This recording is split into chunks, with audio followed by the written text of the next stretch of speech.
देखिए 2024 के चुनाव को लेकर के हर नेता सक्रिय है। बात कर ले कांग्रेस की तो हर छोटा बड़ा नेता इस वक्त पसीने बहा रहा है और किस तरीके से राज बब्बर का चुनाव प्रचार गुरुग्राम क्षेत्र के अंदर है वो किसी से छुपा हुआ नहीं है। कहें कि कहीं ना कहीं विरोधियों के पसीने छुड़ा रखे हैं और जिस तरीके से बड़े स्टार प्रचारक आ रहे हैं उसको लेकर के नेताओं का उत्साह कहीं ना कहीं सातवें आसमान पर है। हमने आपको सुबह दिखाया था एमएल रंगा का इंटरव्यू, किस तरीके से जो उन्होंने बताया था कि सचिन पायलट बावल में आ रहे हैं और हमारे साथ है सुभाष छाबड़ी जी। पूरे प्रोग्राम को जानेंगे क्योंकि सचिन पायलट कांग्रेस के वो नेता हैं, इतने लोकप्रिय नेता हैं कि जिनकी कहें कि अहिरवाल क्षेत्र में बड़ी मांग है। तो सीधा उसी पे बात करते हैं। जनाब मोहनलाल जी, बहुत बहुत धन्यवाद। आपने ये हमारे से पूछा हमारे बारे में, हमारे आदरणीय सचिन पायलट जी के बारे में, आपने इस प्रोग्राम के बारे में। वो कल आ रहे हैं और कल 2 बजे वो बखापुर स्कूल में बखापुर गांव में पहुंचेंगे और उनके लिए हमने बहुत कुछ वो कर रखा है कि हमने एक पंचायत करी थी, कल एक कमेटी बनाई हमने 8-10 गाँव की और कमेटी बना के हमने 8-10 गाँव की और उसके बाद हमने गांव-गांव डोर टू डोर कल और आज हमने 35 से 40 आदमी 10 गाड़ियों का काफिला लेके हम गांव-गांव गए हैं, जिसमें सनवाड़ी, भोडला, लादुआ, सालावास, कसोला, बखापर, कसोली, आसलवास, पातोड़ा, मंगलेश्वर, माजरी, इलास, इब्राहिमपुर, गढ़ी, बोलनी, लोधाना, पिथर। कहने का मतलब वो एक समाज के, गुजर समाज के भी नेता नहीं है, वो 36 बिरादरी के नेता हैं। और इस अहिरवाल के अंदर मोहनलाल जी आप भी देखते हैं उनका कद कितना बड़ा है और वो जहां भी जाते हैं उनके फॉलोअर देखो आप, उनके फॉलोअर। आज मेरे हिसाब से मैं अपना राजनीति अनुभव बता रहा हूं, जो कि मेरी लगभग 52-53 साल उम्र हो गई है, उनके फॉलोअर के अंदर कोई कमी नहीं है। तो और जो कल वहां पर एक देखने लायक एक भीड़ मिलेगी और वहां पर बहुत ही तगड़ा हमने हमारे समाज की तरफ से और समाजों ने भी डिमांड रखी है जो वहां पहुंचेंगे। ये नेता है सुभाष छाबड़ी जी और किस तरीके से पूरा यानी कि बखान लगातार कर रहे हैं कि सचिन पायलट जा रहे। जाहिर है सचिन पायलट कांग्रेस में बड़े नेता है और एक डिमांडेड नेता है। किस तरीके से चुनाव का रुख पलटेगा क्योंकि इनके चेहरे पे आप पसीना देख सकते हैं कि किस तरीके से उत्साह इनके अंदर है कि इनके बड़े दिग्गज नेता आ रहे हैं। लेकिन हम सुभाष छाबड़ी से जानेंगे कि आखिर वो भी राजनीति करते हैं, किन किन पदों पे रहे हैं, एक बार आम लोगों को पता चल जाए। साथ में जानेंगे कि किन मुद्दों को लेकर के कल जो है सचिन पायलट क्या कुछ कह सकते हैं। जनाब मैं जानना चाह रहा हूं, आप नेतागिरी करते हैं, मैं अपने बावल पंचायत समिति का मेरी मिसी चेयरमैन रही है 2010 से 2017 तक। उससे पहले मैं 2005 से लेके और 2000 तक जिला परिषद मेंबर रहा हूँ।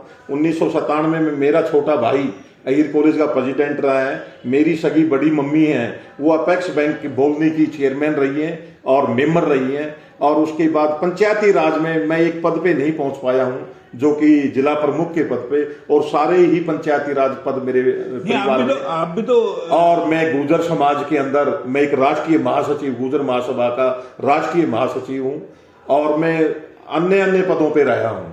उसके बाद जो मोहनलाल जी आप कह रहे हो कि जो कल आ रहे हैं, जो हमारे राष्ट्रीय नेताजी आ रहे हैं, वो क्या पूछना चाह रहे थे आप मेरे से? हम वही पूछ रहे हैं कि ऐसे क्या मुद्दे हैं जो अहिरवाल के अंदर, क्योंकि आपके टक्कर में जो खड़े हैं बड़े कद्दावर नेता है, लगातार 5 बार यहां से बने हैं, तीसरी बार कांग्रेस ने, बीजेपी ने उनका अपना उम्मीदवार बनाया, उससे पहले वो कांग्रेस में रहे हैं लगातार।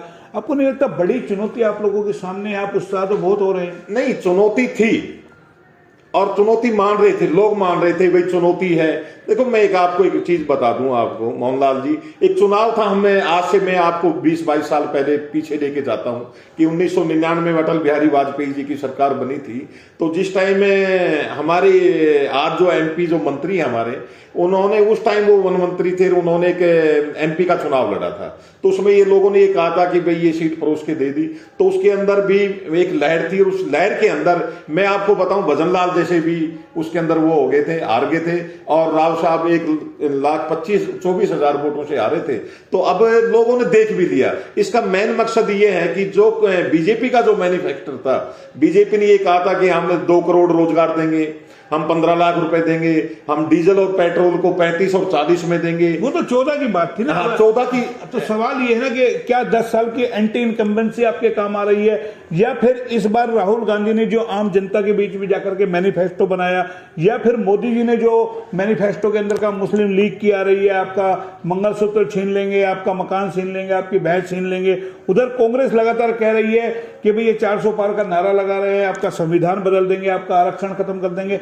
ये तमाम चीजें क्या लगती है मोदी जी ने आपके मैनिफेस्टो को केंद्र में लाके रख दिया, वहां से चुनाव उठाइए? नहीं, वहां से चुनाव उठाए, वो आपकी बात सही है मोहनलाल जी, आपने ये बात कही, बहुत ही मैं आपकी बात का समर्थन करता हूं कि ये उन्होंने ये बातें कही 400 पार ये करना, तो ये देखो ना कि ये इनको बदलना चाह रहे थे, लोगों के दिमाग में आई है। अब लोग आज ये एक बात कह रहे हैं कि इन्होंने सपने दिखाए थे, मैं उस बात के ऊपर फिर जा रहा हूं। इन्होंने सपने दिखाए थे कि हम ऐसी व्यवस्था करेंगे कि आपको रोजगार देंगे, ये देंगे, वो देंगे। अब आप देखो ना मोहनलाल जी, आज हमारा जो बेटा हमारा दक्षिणी हरियाणा है, वो सैनिकों की खान है, आज अग्निवीर लिया है। आप किसी भी बच्चे के पास चले जाओ, जो 200 आदमियों का, बच्चों का जो टोल सुबह 4 बजे घूमता था रोडों पे, जो वो करता था, आज कोई बच्चा नहीं है। आज हर आदमी ये कहता है कि मैं वहां जाऊंगा, मेरे को 25,000 रुपए मिलेगा, 4 साल के बाद मैं आऊंगा। अगर उस बेटे के, हमारी कोई बेटी आती है तो पहली बात तो वो बेटी उसके पास कैसे पहुंचेगी, क्योंकि हर आदमी ये पूछता है कि ये पक्की नौकरी है या कच्ची के अंदर है। उसके बाद अगर बेटी बीएससी, अगर हमारा जो बेटा जो सैनिक बना उसके बीएससी या बीएड जो बेटी आएगी और वो 4 साल के बाद बेरोजगार हो जाएगा, तो वो आपको लगता है सबसे बड़ा इस अग्निवीर का असर हमारे अहीरवाल क्षेत्र पे पड़ा है कि अहीरवाल सैनिकों की खान कहा जाता है। यहाँ के बच्चे जाते हैं सेना के अंदर, शहादत देते हैं, चाहे कारगिल का युद्ध हो, चाहे कोई भी युद्ध, तमाम युद्धों के अंदर। और कहें कि स्वतंत्रता सेनानी 1857 का जो स्वतंत्रता संग्राम था, चाहे राव तुलाराम हो, चाहे और हमारे गोपाल देव हो, तमाम लोगों ने जिस तरीके से इस देश को आजाद किया, और उसके बाद जो हमारे अहीरवाल से बच्चे सेना में जाते, उनका मनोबल टूटा है या उनको में नाराजगी सबसे ज्यादा वो युवा गुस्से के अंदर? हमारा युवा जो वर्ग है, आप गांव में जाके देखो, हम गांव जा रहे हैं, हमने हमारे ये लम्बड़दार साहब बैठे हैं, और भी आदमी मेरे साथ यहाँ और भी बैठे हैं, और आज हमें 2 दिन हो गए, 30-35 आदमी हम जा रहे हैं गांव में। गांव में एक युवा एक ही बात कहता है कि हम ठगा हुआ महसूस करते हैं, क्योंकि एक तो वो अग्निवीर की बात होगी, एक उन्होंने ये कहा था कि हम 15 लाख देखिए 2 करोड़ नौकरियां देंगे, वो नौकरियां नहीं मिली हैं। अब बात आई शिक्षा के ऊपर। अब ये हो रहा है कि जैसे इन्होंने नारा दिया था, नारा तो मोहनलाल जी इन्होंने हरियाणा में दिया था 75 पार का, 40 आई, ये नारा दे सकते हैं। हमारे आदरणीय, मैं उसके बारे में ये नहीं कहूंगा, हमारे आदरणीय नीतीश कुमार जी ने तो 4,000 का दे दिया। क्या विश्व का चुनाव है? क्या विश्व को इकट्ठा करेंगे? ये तो ये हो गया कि पूरे विश्व को लगा के जब 4,000 एमपी बनेंगे। तो जिस तरीके से मोदी जी के भाषण लगातार आप देख रहे होंगे, अब उन्होंने कह दिया कि बोला आप कांग्रेस को जिता देंगे तो राम मंदिर पे बुलडोजर फेर देंगे, ये तमाम चीजें आपके गले उतरती है। इससे पहले कभी चुनाव में इस तरीके के भाषण आप नहीं, ये कोई चुनाव नहीं है, ये कोई चुनाव नहीं है। आप एक चीज बताओ, ये किसी पार्टी ने नहीं बनाया। अगर इसके क्वाड दरवाजे खोले राम जी के, तो राजीव गांधी जी ने करा था। उसके बाद ये केस चला गया सुप्रीम कोर्ट में, सुप्रीम कोर्ट की डायरेक्शन से वो हुआ है फैसला, सुप्रीम कोर्ट ने डिसीजन दिया तो वो हो गया। अब उसके बाद एक बार बताओ ना कि ब्यूरोक्रेसी या सुप्रीम कोर्ट के खिलाफ कोई पार्टी चली जाएगी।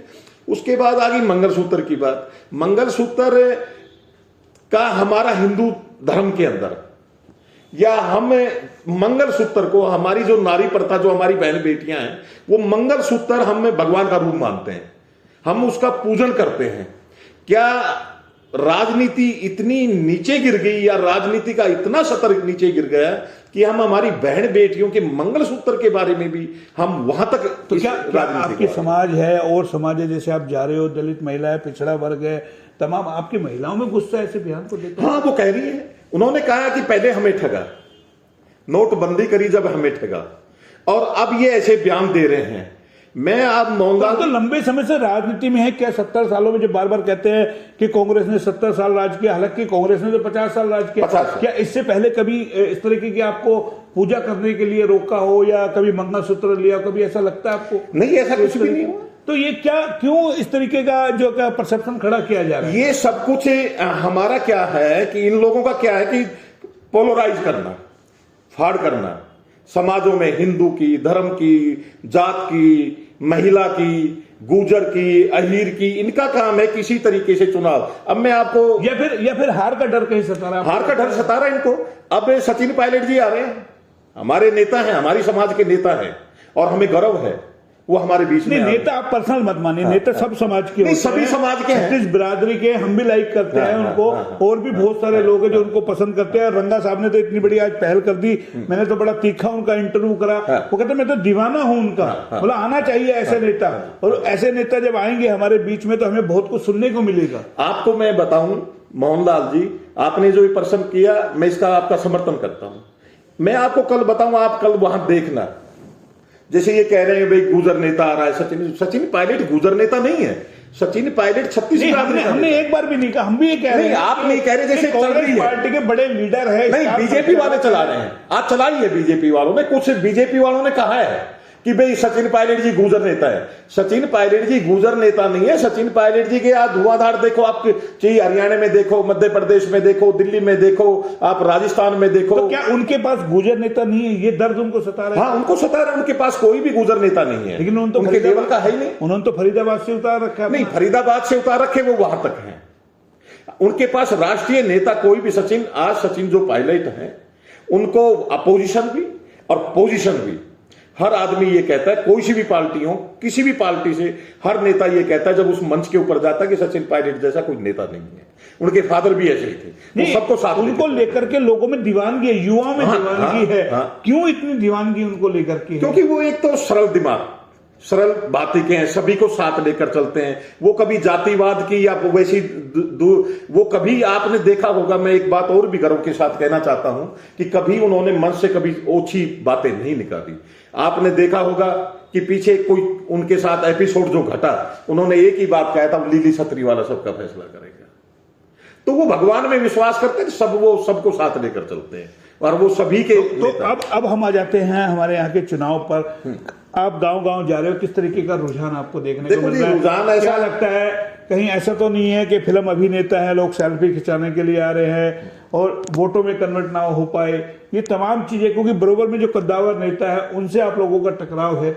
देखो, टकराव है, चुनाव पहले हल्के में ले रहे थे। अपोजिशन जो पार्टी थी वो ये कह रही थी सेल्फी के नेता हैं, वो हैं। आज मोहनलाल जी मैं आपको बताऊं कि हम भी जा रहे हैं और गांव में दौरे हो रहे हैं, और अभी मैं दौरों में से आया हूं। गांव में माताएं बहनें खड़े होकर ये कहती हैं कि बेटा चिरंजीव राव, आप उनके लिए वोट मांगने आए हो राज बब्बर जी को, हम उनको वोट देंगे, वो लायक आदमी है, आप भी लायक हो। और मैं एक दूसरी बात मैं आपको बताऊं यहां पर कि आप जैसे ये बात कह रहे हैं, सेल्फी नेता नहीं है, कैप्टन अजय सिंह यादव जी और हमारे छोटे भाई विधायक चिरंजीव राव जी, उन्होंने तन मन धन से मेहनत कर रहे हैं। नहीं, आखिरी सवाल मैं करूंगा, मेहनत कर रहे हैं नो डाउट तमाम, क्योंकि कहीं ना कहीं आप लोगों का उत्साह बढ़ गया कि आप लोगों को लगता है कि हरियाणा के अंदर एक नई हवा, नई लहर आ रही है। 10 साल से जो एंटी इनकम्बेंसी है, लोग नाराज हैं, उसका आपको फायदा मिलेगा, तमाम चीजें आप सोच रहे हैं। लेकिन मेरा एक सवाल है, जो हम जब गाँव में जाते हैं, लोग कहते हैं गारंटी मांगते हैं। कैप्टन अजय सिंह यादव से मैंने बड़ा तीखा सवाल किया था कि लोग गारंटी मांग रहे हैं कि भाई हमारे काम कैसे होंगे। अब आप कह रहे हैं सचिन पायलट आ रहे हैं, आप खुद कैप्टन अजय सिंह यादव के समर्थक है और उनके साथ रहते हैं। सवाल यह है कि लोगों में कैसे विश्वास जाए कि हमारे काम होंगे, कौन हमें गारंटी दे? कैप्टन साहब कह चुके, पिता पुत्र दोनों पसीना बहा रहे हैं, और हमारे और भी जो कांग्रेस के जो छोटे बड़े नेता हैं वो सब गारंटी दे रहे हैं इस बात की। और मैं इससे बड़ी खुशी की बात यह है कि आप ये देखो, असेंबली का चुनाव कोई कहीं से भी लड़ सकता है, और राज बब्बर जी तो पहले आगरा से वो आदमी 3 बार बन चुका है, 2 बार राज्यसभा मेंबर चला गया। मोहनलाल जी, आप वार्ड पंच जो गांव के अंदर बनता है ना, 200 वोटों में एक गांव का पंच बनता है, अगर वो एक बार बन गया, गलती से उसने काम नहीं करा ना, तो दोबारा उसको 200 वोटों में नहीं बनाते। कांग्रेस ने बड़ा खेल खेला, बड़े दिमाग से नेता उतारा है कि राव के बराबर में उसी कद का नेता वो भी 5 बार है, यानी कि विपक्ष का मुंह कहीं ना कहीं बंद कर दिया एक तरीके से। नहीं, विपक्ष का मुंह, मैं उस बात का भी, आपकी बात का मैं समर्थन भी करता हूं और एक जगह नहीं भी करता हूं। उस जगह ये था कि अगर कप्तान साहब को टिकट मिलती, क्योंकि वो भी 6 बार के विधानसभा के, इसी रेवाड़ी ने, आपको देखा होगा पिछली बार जब 2019 में जब चुनाव हुआ था विधानसभा का, जब मेरे छोटे भाई चिरंजीव राव जी यहाँ पर कितना बड़ा वो हुआ था, रैलियां हुई थी। उसके बाद कप्तान साहब की इमेज थी, कप्तान साहब की मेहनत थी। कप्तान साहब की एक और भी है मोहनलाल जी, कि उन्होंने कभी पार्टी ताकाझाकी नहीं करी है। वो एक पार्टी में चट्टान की तरह है और उन्होंने कभी किसी वर्कर से भी दगा नहीं। चलिए अंत करेंगे, बड़ा सवाल हम कर लेते हैं। बहुत चुनाव आपने भी देखे होंगे, हर बार मेवात से चुनाव को जोड़ते थे। इस बार चुनाव पंजाबी वोटर की तरफ चला गया, क्योंकि ये पंजाबी सुनार है, तो तमाम कहीं ना कहीं देखे होंगे आपने, दो बार यहाँ पे स्वामी धर्मदेव आ लिए, मनोहर लाल खट्टर यहाँ पे आ लिए। तो क्या लगता है केंद्र के अंदर इस बार वो 1,60,000 या 1.5 लाख, 2.25 लाख करीब वोट है, वो उस पे लोगों की निगाह टिकी हुई है? ऐसा कुछ नहीं है। जो कांग्रेस का मैनिफेस्टर है, जो 10 साल की इनकम अगेंस्टी है इनकी, एंटी इनकम, हाँ जी, 10 साल की, उसके बाद इन्होंने झूठ पे झूठ बोला। और कांग्रेस के अंदर अब इस टाइम चाहे भूपेंद्र सिंह हुड्डा जी हो, कैप्टन अजय सिंह यादव जी हो, दीपेंद्र जी हो, हरियाणा के अंदर 10 की 10 सीटें कांग्रेस निकाल रही है। बड़ी बात कर रहे हैं आप। मैं बड़ी बात नहीं कर रहा मोहनलाल जी। जिस दिन 4 तारीख को रिजल्ट आए, आप देखना कि आप गांव में जाओ, लोग, आप एक बार ये कह दो किसी भी मतदाता को कि भैया वोट, वो कह रहा है कि डर जा, 25 तारीख को वोट की चोट के ऊपर जवाब दे देंगे। ज्यादा लोग तैयार रहे। उससे ज्यादा उत्साह तो नजर नहीं आ रहा कहीं आप में? नहीं, ज्यादा उत्साह नहीं है, ज्यादा उत्साह हमारे अंदर नहीं है, मतदाताओं में है। आप गांव में जाओ, ढानी में जाओ, चौपाल में जाओ, आप बस स्टैंड पे जाओ। कल तो सचिन पायलट आ रहे हैं। हाँ।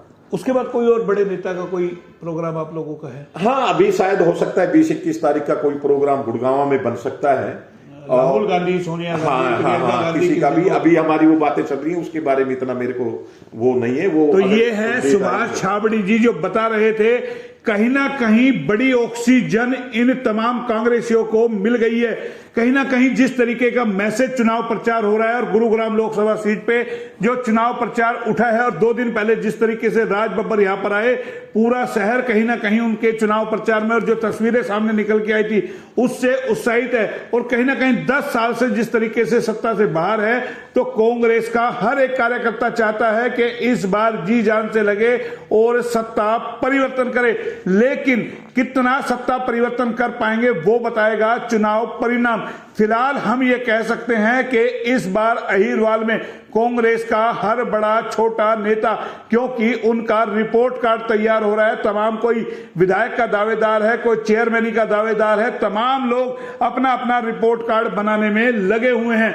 और जब ऐसा जुनून कहीं चढ़ता है, अपने रिपोर्ट कार्ड की बात आती है, तो जाहिर है वो कार्यकर्ता तन मन धन से लगता है। लेकिन सचिन पायलट आ रहे हैं, वो भी हम आपको कवरेज दिखाएंगे, क्या कुछ वो कह के जाते हैं। लेकिन जिस तरीके से युवाओं में सचिन पायलट को लेकर के उत्साह है, उसके बाद हो सकता है कल चुनावी समीकरण और भी बदल जाए। फिलहाल इतना ही। कैमरा पर्सन पंकज के साथ मोहन लाल, HR न्यूज, रेवाड़ी।